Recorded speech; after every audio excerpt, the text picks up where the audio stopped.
was a bit of a jarring start to the day for most people across Florida. Yeah, many of us woke up to an emergency alert that turned out to be just a test. But as Sheldon Dutes tells us tonight, it was all an accident. It woke me up. I thought something was going on. Nearly 12 hours later, this is still trending on Twitter. Oh, it was 4 something, almost 5 o'clock. Unless you're a deep sleeper, you were jolted awake by the sound of the emergency alert system going off on your phone. I believe it was just a test, but it still caught me off guard when I was trying to sleep. A lot of people got on social media to express their frustration over what turned out to be an accidental test.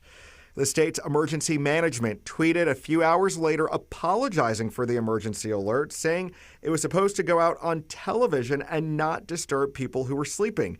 Local emergency management officers have concerns this overnight mistake could lead to people turning off the alerts on their phones altogether. While it was very inconvenient, it is a very important tool in our arsenal to send out information to the public. Especially as we head into hurricane season. The only way for emergency officials, the government, to notify the community of tornadoes, wildfires, evacuations.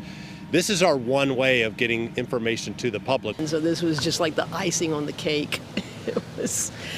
We're all a little ditzy today. Sheldon Dutes, WESH 2 News. Governor Ron DeSantis called the mistaken alert a completely inappropriate use of the system. He says he's ordered the Division of Emergency Management to bring swift accountability for the test that happened and told Floridians to stay tuned.